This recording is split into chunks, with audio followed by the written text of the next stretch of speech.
You will never step into this house again, do you hear me? You call throwing away your future love? From today, you are no longer my daughter. The gate slammed. Tolu stood there, alone, water running down her face. She couldn't tell anymore if it was rain or tears. 3 months earlier, none of this darkness existed. Buike had waited for her by the old almond tree behind the market, the one place her father's drivers never checked.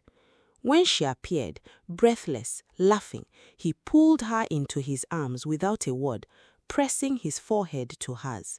"You came," he whispered. "I told you I would." Her hands found the collar of his worn shirt. He kissed her then, slow, aching, like a man who knew every second stolen with her might be their last. She melted into it, fingers curling into his shirt, forgetting for a moment that her father's world existed at all. "Marry me," he breathed against her lips.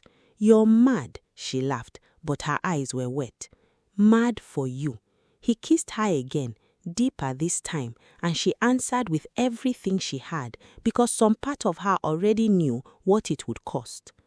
Before we dive in, if animated dramas like this keep you glued to the screen, hit subscribe, drop a like, and tell us in the comments where you're watching from tonight. It cost her everything. The morning she told her parents, Ladipo didn't shout at first.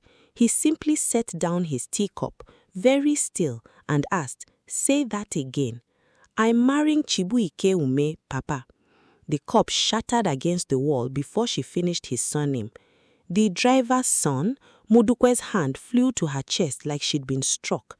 "The same Ume whose father your papa sent packing years ago? You want to bring that shame back into this house?" "He is a good man, Mama. He works 2 jobs. He treats you like a man who wants revenge treats a woman," Ladipo cut in, his voice low and dangerous. "Do you think this is love? This is that boy's father reaching from the grave to humiliate me. His father is not dead, Papa, and this has nothing to do with you. Everything in this house has to do with me." Ladipo's roar shook the chandelier. "I built this family with my bare hands. I will not watch my daughter throw it into the gutter for a boy who owns nothing. He owns more integrity than this whole house combined." The slap came so fast Tolu didn't see it, only felt the sting bloom across her cheek, her mother gasping, her own hand rising slowly to touch the heat of it. "Get out of my sight," Ladipo said quieter now, which was somehow worse than the shouting. "Before I do something I cannot take back." She left that night with one bag and Buike waiting outside on his motorcycle, his eyes searching her face, finding the mark on her cheek, his jaw clenching with a fury he swallowed only for her sake. "I'm sorry," she whispered, climbing on behind him. "I'm so sorry." "Don't apologize for choosing me." He reached back, laced his fingers through hers. "I will spend my life making sure you never regret this." She pressed her lips to his shoulder blade as the bike roared into the dark, leaving behind marble floors, silk curtains, and a father who watched from the window with a hardness in his eyes that even he didn't fully understand. What Tolu didn't know, what no one in that house knew, was that Ladipo's hardness wasn't only pride. Buried under his fury was a memory he spent a decade trying to bury deeper. The day he stood in this same compound and fired a driver named Emmanuel Ume in front of the entire staff, accusing him of theft the man never committed, because the real thief was Ladipo's own brother and someone had to take the fall. Emmanuel left with nothing, no pension, no reference, no apology, just a 9-year-old son watching from the gate, memorizing his father's humiliation. That son was now the man his daughter loved. Ladipo never told Modukwe the whole truth. He barely let himself remember it.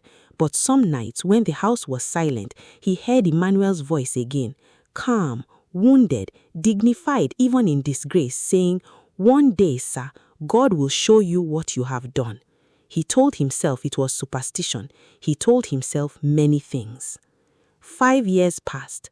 Tolu built a life with Buike in a modest flat that smelled of fried plantain and ambition, while behind her father's gate, an empire quietly began to rot from a debt Ladipo never saw coming, a debt with her husband's fingerprints all over it, though not in the way anyone expected.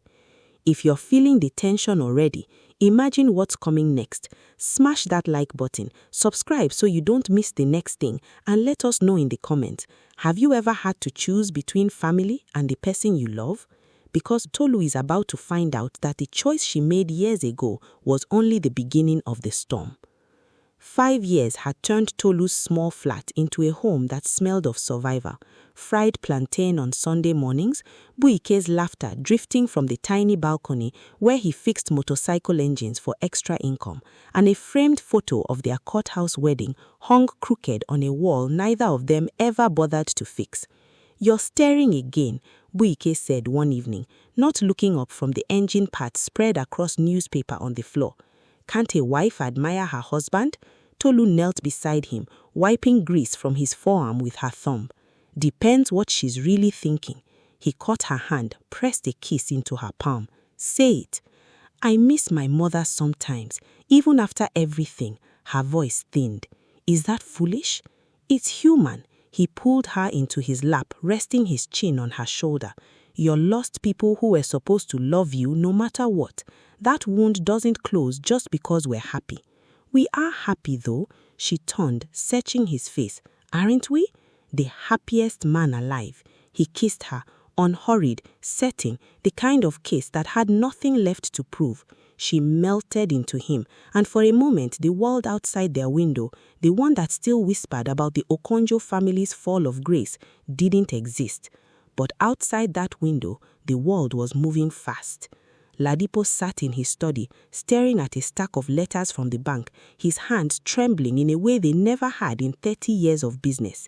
"Explain this to me again," he said to his lawyer, voice flat with disbelief. "Explain how a company I built from nothing owes more than it is worth." "Sir, the loans your brother took against the company 3 years ago, the ones you signed off on without reading, they've matured. With interest, we're looking at collapse within the month unless someone buys the debt." "Then find someone to buy it." "We already tried, sir. No one wants a sinking company. Except," the lawyer hesitated, "there was someone 3 years ago. A shell company purchased 40% of the debt anonymously, kept it dormant, never called it in." Ladipo frowned. "Who?" "We don't know, sir. The paperwork is tight-eared. Whoever it is, they didn't want to be found."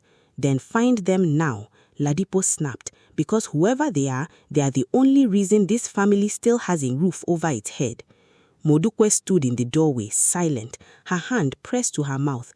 She said nothing, but her eyes betrayed something Ladipo didn't notice: recognition, fear, guilt. Later that night, alone in her room, Modukwe opened a drawer she hadn't touched in 3 years and pulled out a folded letter, the paper soft from handling. She read it again, though she had memorized every line. "Madam, I do this not for your forgiveness, but because your daughter deserves a family that still has something to inherit, even if she never comes back to claim it. Please, never tell her. .b.u." Modukwe pressed the letter to her chest, tears sliding silently down her face. "What have I done? What has my silence done to all of us?" She had known, she had always known who saved us once, and she had said nothing, not to her husband, not to her daughter, not even to herself in the daylight hours when pride was easier to wear than truth. Across town, Buike sat across from his business partner, a serious young man named Kosi, who managed the shell company's paperwork. "They are asking questions again," Kosi said, sliding a folder across the table. "The Okonjo lawyers, they know someone bought the debt. It's only a matter of time before they trace it back." Buike's jaw tightened, memories rising unbidden. His father's back straightening with false dignity as Ladiko's voice tore through the compound all those years ago. The word thief echoing off marble he was never allowed to touch again. "Let them dig," Buike said finally. "I'm not ashamed of what I did." "And if they find out it's connected to your wife?" "Then they find out." Buike closed the folder. his voice quieter now. I didn't save that company for Ladikbo. I saved it because Tolu spent one night crying in her sleep about a house she still dreamed of, even after he broke her heart. I couldn't undo what he did to my father, but I could make sure she never lost everything twice. Noble, Kosi said, but noble men still go broke covering other people's mistakes. The remaining 60% of that debt is about to be called in by someone far less patient than you. If nobody steps in fully this time, the company falls, and it falls hard. Staff, pensions, everything. Wike stared out of the window, torn between two versions of himself. The boy who watched his father's humiliation and swore he'd never again bow to that family, and the man who loved a woman whose blood ran through that same broken house. "Give me a week," Wike said at last. "I need to think." Meanwhile, Tolu sat across from her closest friend, Adaize. No, wait, that name felt too close to something familiar, so she simply called her Bimbo. At a small roadside buka, the smell of grilled fish thick in the evening air. "You've been quiet all day," Bimbo said, dipping her spoon into a bowl of jollof rice. "Talk to me." "I don't know," Tolu admitted. "I keep thinking about my mother. Something felt strange today, like a weight in the air. Maybe it's nothing." "Or maybe it's something," Bimbo said gently. "Families like that don't just disappear from your life quietly. Sometimes the silence before the storm is the loudest part." Tolu laughed softly, though it didn't reach her eyes. "You sound like a prophet." "I sound like someone who's watched too many things fall apart to ignore a bad feeling." Bimbo reached across the table, squeezed her hand. "Whatever happens, you have Buike. You have a life you built with your own hands. That's more than most people manage. Don't let old wounds convince you otherwise." That night, as Tolu lay curled against her husband's chest, listening to his heartbeat steady beneath her ear, she had no way of knowing that across the city, a black car with tinted windows had already begun making inquiries about their small flat. That the storm Bimbo warned her about wasn't circling anymore. It was already at the gate. If this story has your heart racing, don't scroll past without hitting that like button and subscribing. Soon, everything comes crashing together, and you won't want to miss a second of it. Drop a comment right now if you think Ladibo deserves whatever is coming for him, because in the next part, Tolu is about to discover a secret her husband has kept for 3 years, and her parents are about to knock on a door they never expected to find her behind. The room stayed silent for a long moment, the weight of Ladikbo's unfinished sentence pressing against all 4 of them like a held breath. "Public admission," Ladikbo repeated, tasting the words like they tasted foreign in his mouth. "You want me to stand before my staff, my board, everyone who still respects the Okonjo name and confess that I destroyed an innocent man to protect my own brother?" "I want you to give back what you stole," Wike said. "Not money, dignity. My father died 3 years ago, still carrying the shame you gave him. He never got to hear anyone admit the truth. I'm not asking for your empire, sir. I'm asking you to finally be honest." Modukbe's hand found her husband's arm, her voice trembling but steady in its conviction. "Ladikbo, we've already lost 5 years with our daughter to pride. Don't let pride take the last thing you have left too, your name meaning something." Tolu watched her father's face crumble by degrees, decades of control unraveling in real time. She stepped forward, taking her mother's hand for the first time in 5 years, feeling the familiar warmth she'd convinced herself she no longer needed. "Mama, why didn't you ever come looking for me?" "Shame is a prison, Tolu," Modukwe said, tears falling freely now. "I told myself waiting was respecting your father's decision. Really, I was too afraid to admit we were wrong. Every day you were gone felt like a debt I didn't know how to repay." "You could have started with a phone call," Tolu said, voice cracking between anger and longing. "I know." Modukwe pulled her daughter into an embrace, both of them shaking. "I know, and I will spend whatever years I have left proving that I mean it now." Ladikbo cleared his throat, and when he spoke again, his voice had lost its usual thunder. "Chibuike," he said the meme carefully, like a man handling something breakable. 3 years ago, you had every reason to let my family fall into ruin, and instead, you rebuilt what I could not. I don't deserve your mercy, but I'm asking for it anyway, not for my company, for the sake of my daughter, and for the memory of a man I wronged and never had the courage to face. Then face him, Wike said quietly. Not to me, to his memory, publicly. That is my condition. Ladipo nodded slowly, something settling in his shoulders that looked almost like relief.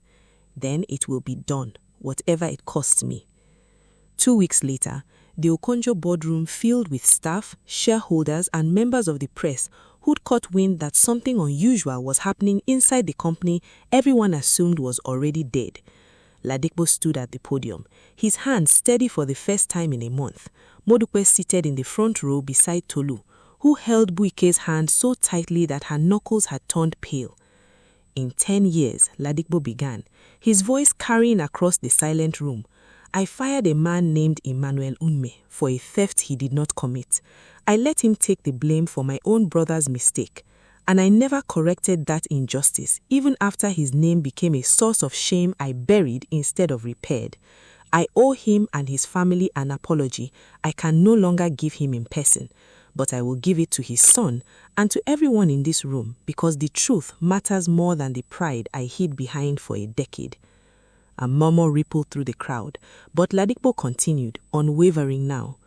This company survives today because that same son quietly bought our failing debt 3 years ago and said nothing, asking for nothing in return, even though I gave his family nothing but disgrace.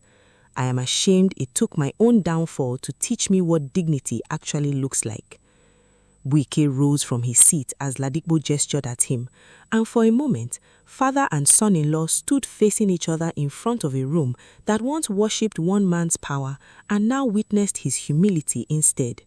Your father, Ladipo said, voice thick, deserved better than what I gave him.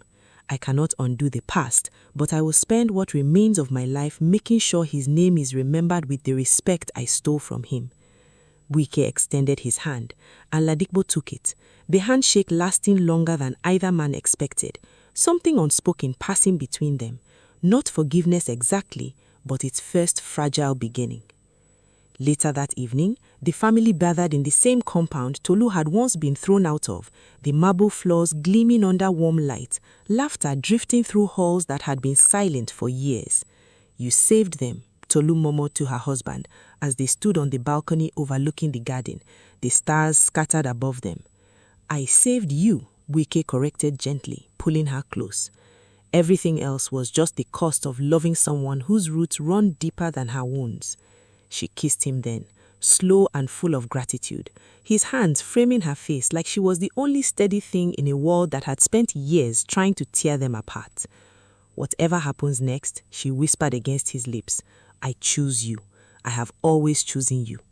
And I will spend my life proving you are right to do so. He kissed her again beneath the stars, the echoes of old cruelty finally giving way to something that felt, for the first time in years, like peace.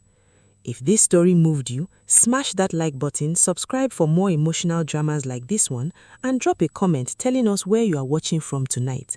Because sometimes the family that breaks you is the same one that gets the chance to finally make it right, if only someone is brave enough to tell the truth first.